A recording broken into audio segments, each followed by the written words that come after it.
है आपकी worksheet number 27। तो पहले आप लोग इसे अच्छे से लेबल कर लेंगे, डेट डाल देंगे, क्लास, सब्जेक्ट, अपना नाम, अपने टीचर का नाम आप लोग लिख लेंगे। आज हम लोग अध्याय 5 पढ़ेंगे। इससे पहले वाली जो आपकी वर्कशीट थी वो किसी कारणवश में नहीं बना पाई थी, तो खैर कोई बात नहीं, इस वाली को मैं आपको पढ़ा देती हूँ जल्दी से, तो आप लोग इसे पढ़ लेंगे। पृथ्वी के प्रमुख परिमंडल यानी जलमंडल। तो अब हमने जाना था कि पृथ्वी के अलग अलग परिमंडल हैं, जिसमें एक सबसे प्रमुख है जलमंडल। ठीक है, तो आज हम लोग जलमंडल के बारे में डिटेल स्टडी करेंगे। पृथ्वी की सतह पर महासागरों, झीलों, नदियों, भूमिगत जल तथा अन्य जलयाशियों के रूप में उपस्थित जल को हम जलमंडल कहते हैं या जलमंडल कहा जाता है। कहने का अर्थ ये है कि पृथ्वी पर जो अलग अलग प्रकार का पानी है, जैसे महासागरों के रूप में है ना, समंदर जिसे हम कहते हैं, ठीक है। इसके अलावा आपकी झीलें, छोटी छोटी नदियाँ जैसे यमुना नदी, गंगा नदी है ना, और बहुत सारे, ब्रह्मपुत्र है, सिंधु है, रावी है, झनाब है, झेलम है, चिनाब है, तो इस तरह से बहुत सारी हैं, कृष्णा नदी है। तो ये अलग अलग नदियाँ हैं। और भूमिगत जल, भूमिगत जल किसे कहा जाता है बेटा?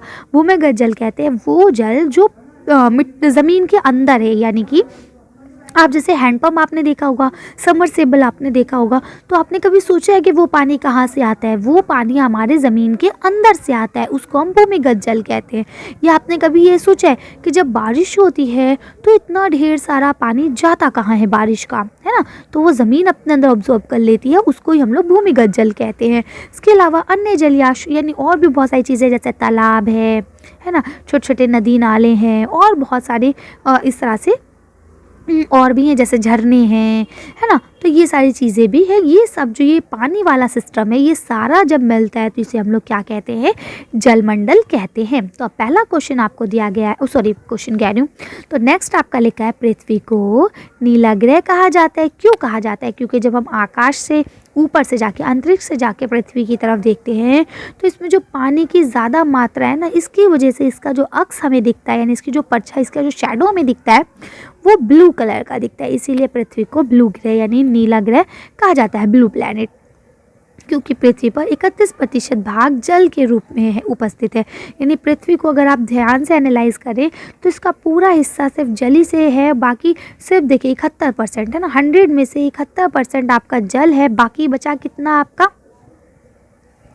लगभग 29% बचा, उसमें आपका ये ज़मीन, पहाड़, ये सारी चीज़ें हैं। तो कहते हैं इसमें 97% से अधिक पानी महासागरों में खारे पानी के रूप में पाया जाता है। ठीक है, इसीलिए कहा जाता है कि वाटर इज़ प्रीशियस, पानी को बचाए। क्यों? क्योंकि आप कहेंगे मैम 71% तो पानी है, फिर क्यों पानी कम है?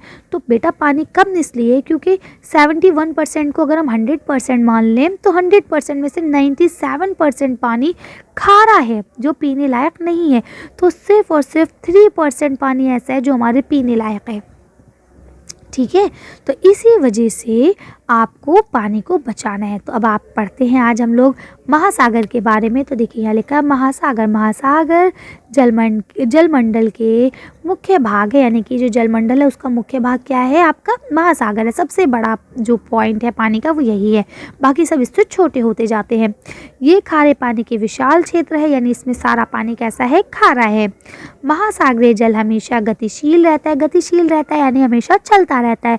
इसमें तरंगे, ज्वार भाटा, महासागरीय धाराएं, है ना, और महासागरीय जल की 3 मुख्य गतिविधियां हैं। यानी इसकी अगर हम लोग देखें तो ये सब इसकी गतिविधियां, तरंगे, ज्वार भाटा या महासागरीय धाराएं। ठीक है, तो ये 3 है। तरंगे का मतलब क्या होता है? जो इस तरह से ये लहरें उठती हैं। ठीक है, ज्वार भाटा क्या होता है कि गुरुत्वाकर्षण बल के कारण जो समंदर का पानी है वो बहुत ऊंचे तक उड़ जाता है और फिर एकदम ही से नीचे गिरता है, तो ये ज्वार भाटा कहलाता है। इसी तरह से महासागरीय धाराएं जो होती हैं वो भी इसी तरह से ही होती हैं, आपकी एक तरह से वेव्स होती हैं, उसको कहा जाता है। तो ये 3 प्रमुख गतियाँ हैं जो समंदर के अंदर आपको देखने को मिलती हैं। इसके अलावा हमारी पूरी दुनिया में कुल 5 प्रकार के महासागर हैं। तो कौन कौन से हैं? एक है प्रशांत महासागर, एक है अटलांटिक महासागर, एक है हिंद महासागर, एक है दक्षिणी महासागर, और आपका लास्ट है आर्कटिक महासागर। तो इस तरह से 5 महासागर हैं, इनका नाम आप लोग याद रखेंगे।